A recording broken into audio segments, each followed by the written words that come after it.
Hot stove conversations about baseball, history, football, and current events that may leave you saying there's more to consider.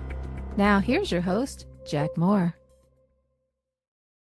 Welcome, Jack and Charles again, here on More to Consider. Hey there, Jack. How you doing, brother? Doing all right. Is everything good? Okay. Yeah, all is well.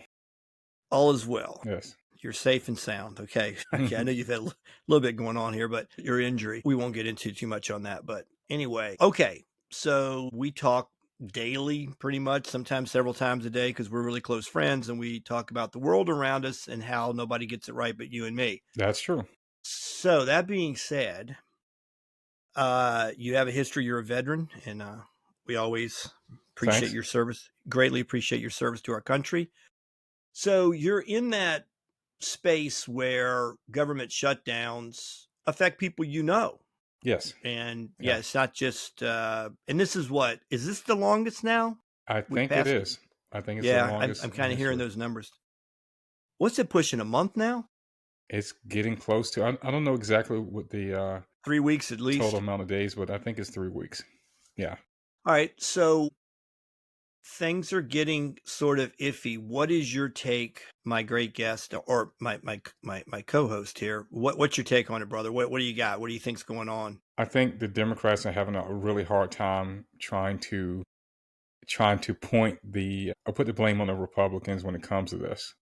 Because if you just know how government works, the Republicans don't have enough votes to override a filibuster. Right. And that's pretty much what the Democrats are doing right now in the Senate. They're filibustering this. But they're trying to get people to believe that it's the Republicans that are causing this government shutdown. And not everybody, a good portion of people are like, no, this is kind of on you this time. Yeah, this is on you. Why do you keep saying it's the other party? And they're making up all kinds of excuses as to why it's the other party. You know, us libertarians sitting in the middle, you know, we're like, well, both of y'all are terrible, you know, but you kind of have to call a spade here. And in this instance, it is the Democrats that's causing this problem. But what the Democrats didn't expect to happen is all the alphabet news agencies are starting to turn on them also. And I'm seeing them getting a lot of pushback from these alphabet news agencies that you wouldn't normally see them push back on. And Hakeem Jeffries and Chuck Schumer, both from New York, are having a tap dance around the reason for it. And as a matter of fact, Schumer, when you look at him, when he answers a question, he's usually answering the question like this. Well, but it's kind of the other people. Kind of sort of like he's ashamed to even be saying what he's saying because he knows it's a bold-faced lie. Yeah. Okay. So to give a little, I always like to, kind of say, okay, let's give it as much overview as we can. And interestingly enough, here we go. Here's a little breakdown. Current government shutdown began on October 1. Yeah. So yeah. it is pushing days. a month. Yeah. Due to a budget deadlock between lawmakers, this shutdown is now the second longest at this point in U.S. history. Really? Okay. Affecting numerous federal operations and employees. Impact on federal employees. Furloughs and pay. Approximately 750,000 federal employees are now on unpaid leave. Essential employees are required to work without pay. Furloughed employees are entitled to retroactive pay once the government reopens. Food assistance for workers. Organizations like World Central Kitchen are providing meals to federal workers affected by the shutdown. Federal workers missed their first full paycheck on October 27, which is as we're recording today. Yeah.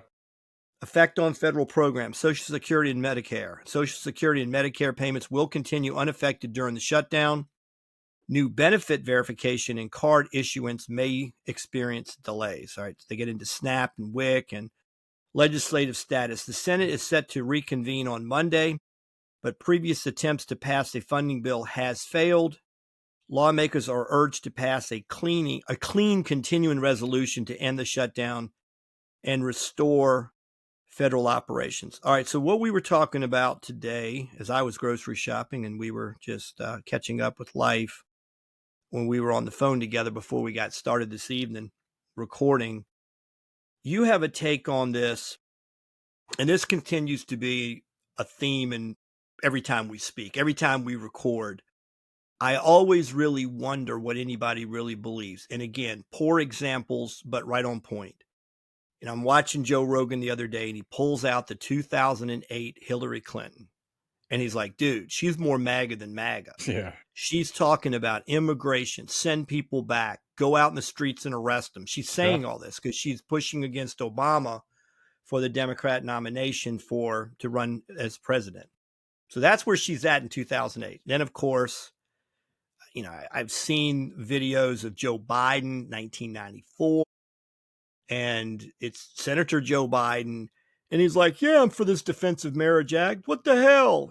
Steve can't marry Jim. What the hell are we talking about? A marriage is a man and a woman, right? And then as I mentioned in a prior show, then as president in these past 4 years, or these 4 years prior to Trump, he's telling the story of seeing the two men, neatly dressed on their way to work. And he sees them kiss and says, 1960. Right? Mm-hmm. Hey, Dad, what's up with that? Hey, Joey, they're just in love. This is one of these things that happens in life. As if that happened. As if men on their way to their business, in their business suits, were kissing openly in 1960 on the street. And little Joey wanted to know, Dad, what's your take on this? Right. So that's 1960. 34 years later, he's for the Defensive Marriage Act. But yet Dad set him straight about the ways of the world and how people love each other, regardless of sex or sexual orientation. It's all bullshit, right? Yeah, so, of course. And with Schumer, we got Bill Clinton in one of his mid-90s State of the Union addresses is all over illegal immigration. And yet, fast forward 30 years or 20 years or whatever the time frame, they see the world differently, which makes me believe they don't believe anything. I really don't believe they believe anything other than power. So your take when we were talking earlier today, when it comes to, as we refer to it, the alphabet news agencies, you believe they really are a part of the church, as I think Michael Malice refers to it, the cathedral. Yes. And they are true believers. And they've gone to the mat on many kind of batshit crazy beliefs of said Democrat Party. But now you believe, well, I'll let you state it, but you think they feel like they're pulling down the cause, basically. So many words, correct? I think that what the Democrats are doing, the alphabet news agencies are saying, hey, look, you're destroying the cathedral or the church itself by allowing people to start to question, do we really need all these parts of the church? Because that's really what people are asking right now. They're like, we have all these people who are furloughed. Has anything changed? Right. Is anything worse than what it was before? Or should I say, is anything, worse now than what it was before? And a lot of people are like, no, it's not. So they're asking the questions of, do we really need all those people? That's what I'm hearing people ask. Well, the news agencies are like, wait a second here. We can't be questioning the size of the church. No, we can't do that. So you Democrats need to get on the ball, because what you're doing is causing everyone else to even question the necessity for all of the parishioners, if you want to call it, of the church itself. And they're turning on Jeffries and Schumer. Yeah. And all the other Democrats who are saying it's the Republicans' fault for doing this, and the news agencies are saying, no, not really, because you didn't have an issue with this last year when you pushed this bill when you were in control of all three branches or whatever. Oh, so you can no longer say that it's just the Republicans that are causing this. And I'm even hearing them bring up, well, the Republicans don't have the ability to override your filibuster. So how are you going to continue to say that it's the Republicans' fault when all they're wanting to do is to put forth a clean spending bill, but you guys want to add all kinds of stuff that has nothing to do with the government or really keeping the government open? You're promoting, and I actually only heard one of them say this, you're closing the government down because you want to pay for, as they say, undocumented migrants health care, and the Republicans don't want to go for that. Schumer and Jeffries are like, yeah, but still. And it's like, no, there is no yeah, but still. It's a case of what you're doing, you're destroying the integrity of the church, and we can't let you do that. We can't. You need to vote and pass a bill so the church can open back up. That's So just my let's look. take. All right, and trying to go a little deeper into, I always look at first principles. Since the time of the printing press, there has been the printed word. There was written word, written into stone, carved into stone, whatever, but there's always been some level of communication through that which one could read. And then the newspapers were really the first owners of radio. And then radio became, those same owners, newspapers and radio stations, became the forefront of, a lot of the first people in network television, or actually local television, were radio people. They just kind of transferred over and got in front of the camera. Say that to say, it's interesting to go back and look now, because I'm old enough to remember when they pulled the cigarette commercials. Okay. If you look at the 1970, the first NFL Monday Night Football on ABC, it was pitched to the different major networks. And at that time, NBC had taken over the old AFL. The NFL had always been CBS. Well, it was Dumont in the 50s, and Dumont fell to pieces. It was a Dumont network, and then it became CBS. So Wow. CBS takes over the NFL, and it was that way for several years. And ABC's like, hey, we're behind. We're number 3. They were clearly number 3. CBS didn't want to mess with Monday Night Football because they had the best Monday night lineup. Oh gosh, at that time, I can't remember if All in the Family had come in yet. I think that was a year later, but Gunsmoke was still famous, and they did do the purge of everything that had a pig in it. They got rid of Green Acres, they got rid of the Beverly Hillbillies, and they got rid of. It was the back end of the Andy Griffith Show, and they followed with Mayberry RFD, and then actually the executives got in there and said, we got too much hayseed stuff going on. It's too much Hick TV, and they started purging all of it. Right. But anyway, did not know that. CBS is clearly the leader. And they're really clearly the leader in news, too, because of Cronkite, right? NBC's a second, and ABC. So ABC takes over the Monday Night Football. All of it's available on YouTube now.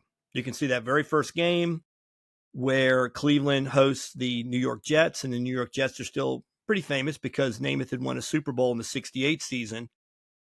And it's wall-to-wall Marlboro commercials. It's wall-to-wall.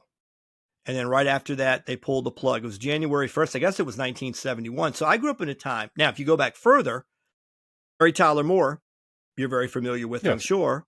One of her first television appearances was Just Her Legs. She was a dancer. Oh, yeah. Okay. And she was the Old Gold girl. So Old Gold, Gold cigarettes. She was dancing around with the box on. That was Mary Tyler Moore. So if you go back, it's really interesting to go back and look at old black and white TV from the 50s. It was sponsored a great deal by cigarettes. Cigarette industry was big, clearly. So the Philip Morrises and your other, and this is a North Carolina, Virginia thing. Winston-Salem, Richmond, of course, Richmond's huge, Philip Morris.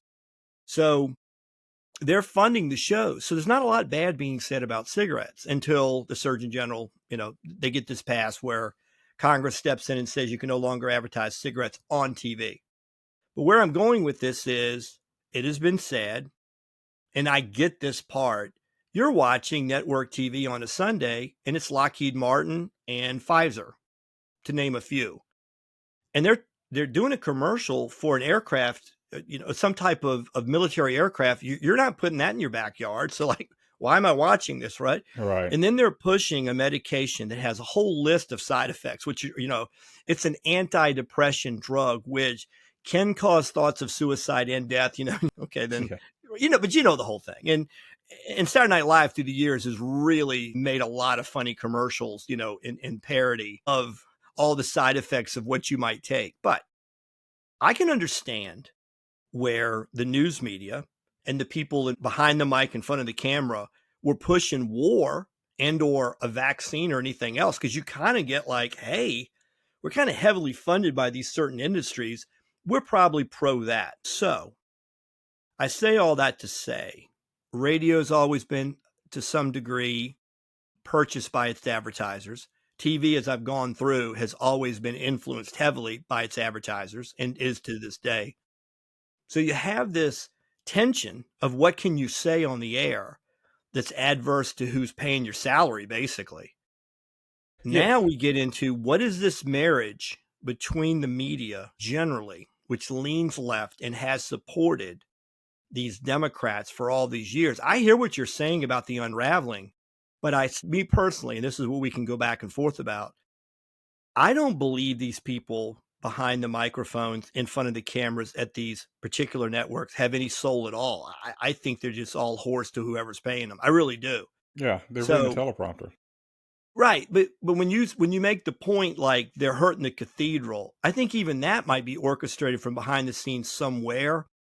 Anytime they're making an attack on what appears to be clearly their ideological allies in the political parties, I think there's something more behind it than simply they're destroying the cathedral. You just wonder how this is being orchestrated. But I don't think these people, my bottom line is, I don't think these people behind the microphone are necessarily, or in front of the camera, necessarily true believers in anything other than what gets them paid.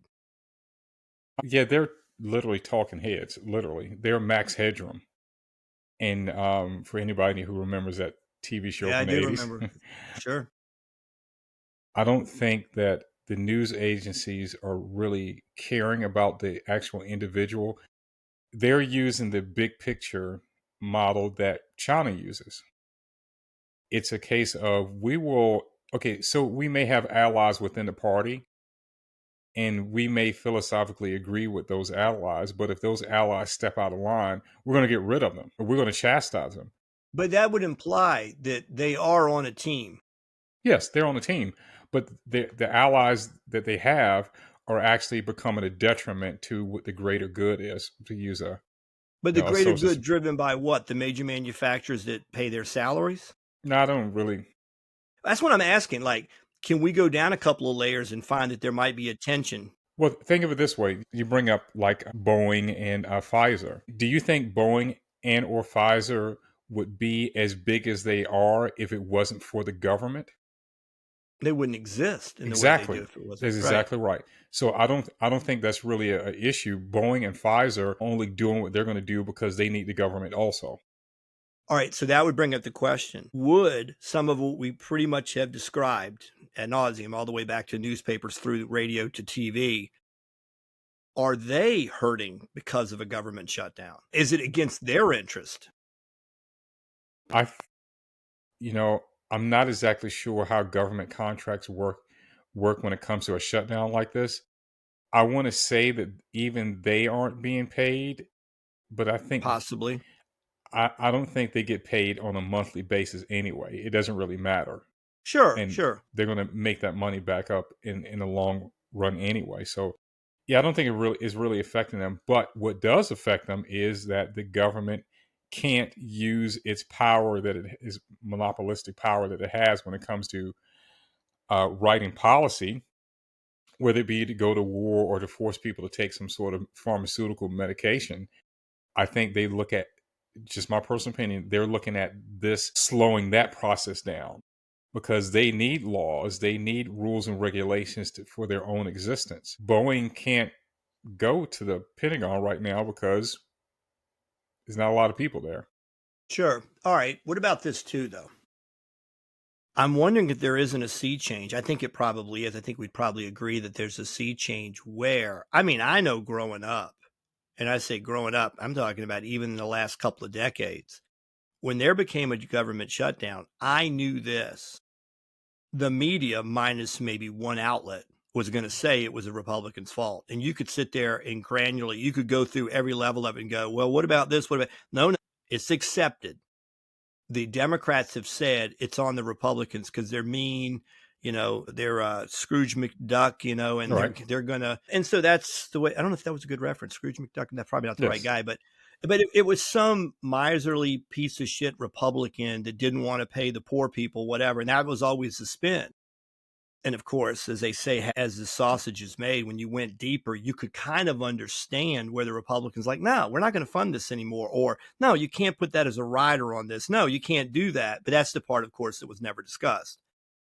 I And think it's more transparent now than it's ever been. Maybe that's part of it because Joe Q citizens looking at it and go, yeah, I think that is bullshit that you're talking about wanting to put that in. Go ahead. yeah, but I don't recall the Republicans last time saying, well, we have this clean bill that can open up the government and we can go ahead and vote for this now. And then the Democrats vote against it. It's awfully difficult for them to say it was the Republicans' fault for keeping the government closed when all they're saying is we're not including all this craziness that you guys want to include. And I'm just going to stick on the paying for health care for illegals. That's the biggie.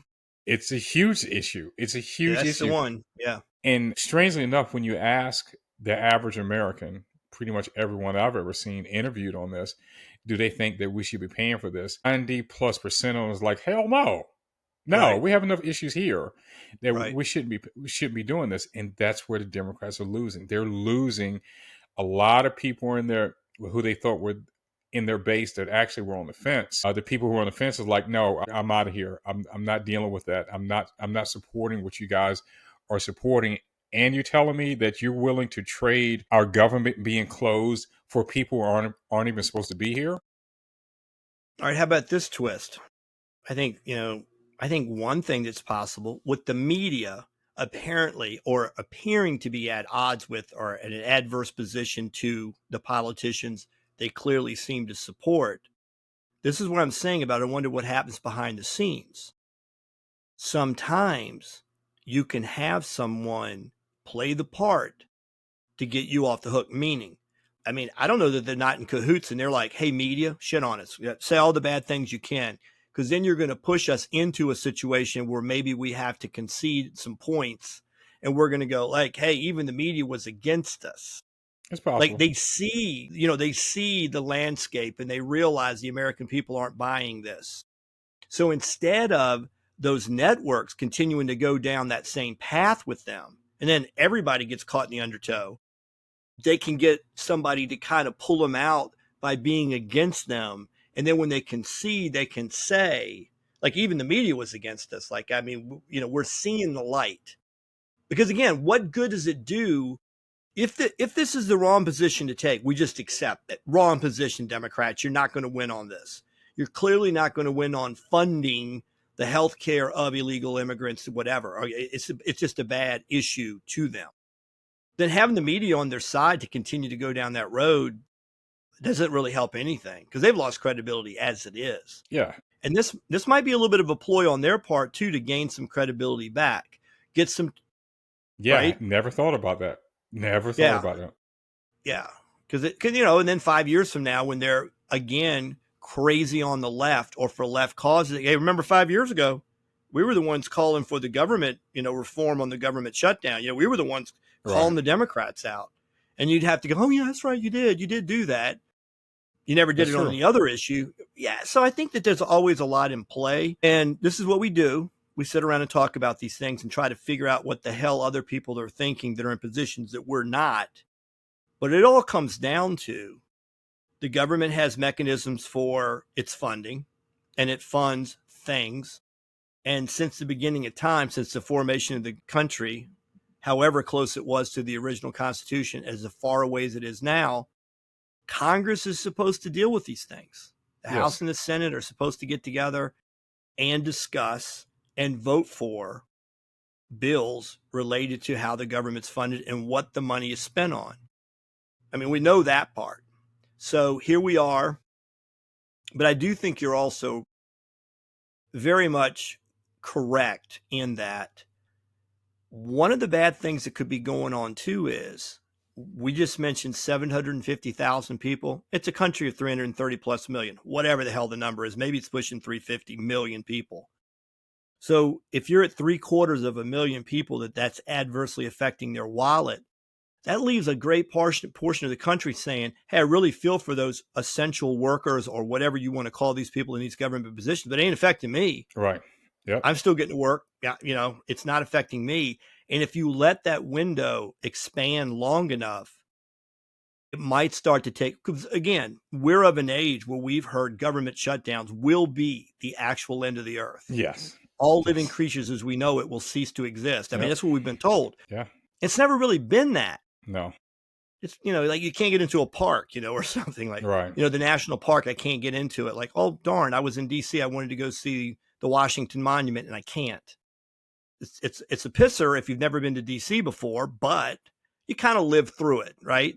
So as these things build up and more people, I also think too, what if you took a poll, and these polls have been taken, like as to your belief in government, say pre-Kennedy assassination, and then post-Watergate, and then post-9/11, and where we are today, we know the numbers have dwindled greatly. I just really wonder what percent of people out there now believe anything government tells them through whatever organs, through whatever mechanism the message is given. I just think most people now think it's all bullshit. And I think we're part of this. I mean, you're the thing. Yeah. I just think there's so many other voices out there now. Yeah. There's not a monolithic view, or should I say monolithic voices coming out of DC or New York or LA any longer. I guess this could be a detriment, honestly, that every time Dick and Harry has a microphone and a camera nowadays. I think it's wonderful. Well, I think it's wonderful also for the fact that at least you have people that are saying something different. It may not be the exact truth, or they may not be exactly correct all the time, but at least you're hearing something different. And it's giving you the opportunity to make up your own mind versus hearing the same thing from, at the time, the 3 alphabet news agencies, and just assuming that, well, they're all saying the same thing, so it must be true. Mm-hmm. That's no longer the case. It's not. No, actually, it's funny. I don't ever want to throw kids under the bus, right? But I'm coaching. I was talking to some kids the other day, and one of the kids was like, my grandmother watches fill in the blank every day, one of the major networks. And this kid's 19. He's very, very sharp. I mean, really sharp kid.